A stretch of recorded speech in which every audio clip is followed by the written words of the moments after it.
There was once a minister to a king who was in the habit of declaring that whatever happened was for one's good.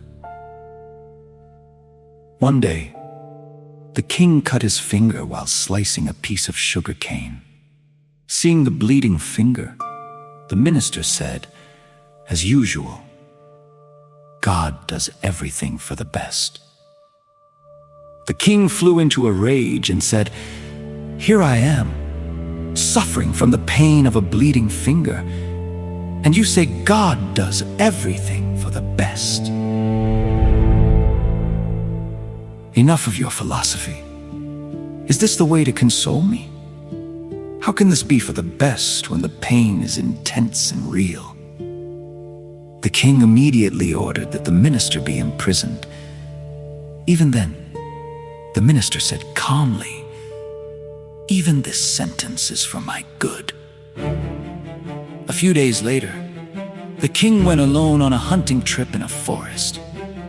After the hunt, he was resting under a tree when the servants of a tribal chief seized him and bound his hands and feet.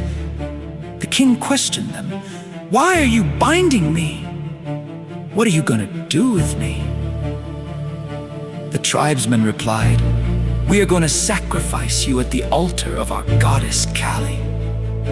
It is our custom to offer a human sacrifice once a year. The time has arrived and we have been searching for a suitable person.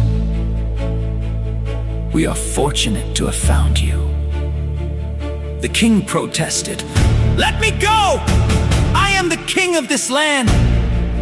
You cannot kill me as a sacrifice."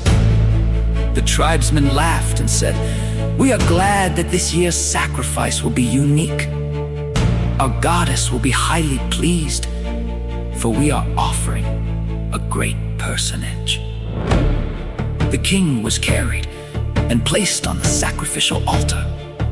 Everything was ready for the final blow when the priest noticed the bandage on the king's left forefinger. They removed the bandage and found that a portion of the finger had been cut off.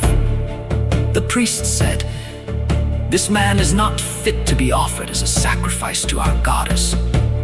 A person with a physical defect is not acceptable. Set him free."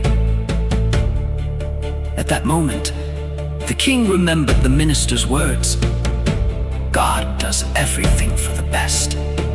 He realized that the injury to his finger had saved his life. He immediately returned to the palace and went straight to the prison to release the minister. He said, "I seek your forgiveness for the rash and cruel treatment I gave you." The minister replied, "Your Majesty, you have done me no harm.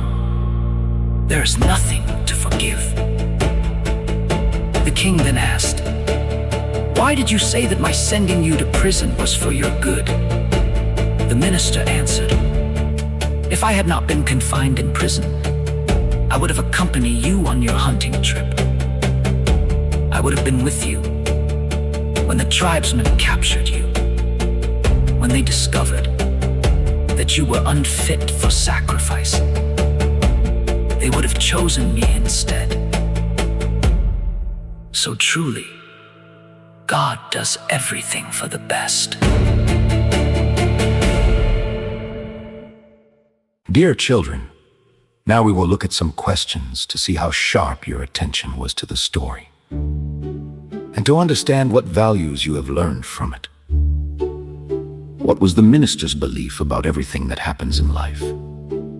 How did the king react when he cut his finger? Why was he angry? Why did the king send the minister to prison? What does the minister's calm response in difficult situations tell you about his character? What happened to the king when he went hunting in the forest? Why did the tribesmen decide not to sacrifice the king? 7. How did the king realize that the minister's words were true? 8. Why was the minister's imprisonment actually good for him? 9. What lesson did the king learn from this experience? Do you think everything that happens is always for the best? Why or why not? 11.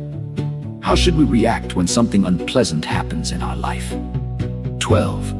Can you think of a situation in your own life where something bad turned out to be good later? 13. What values do you learn from the minister's attitude? 14. What does this story teach us about patience and faith? 15. If you were in the king's place, how would you have responded to the minister?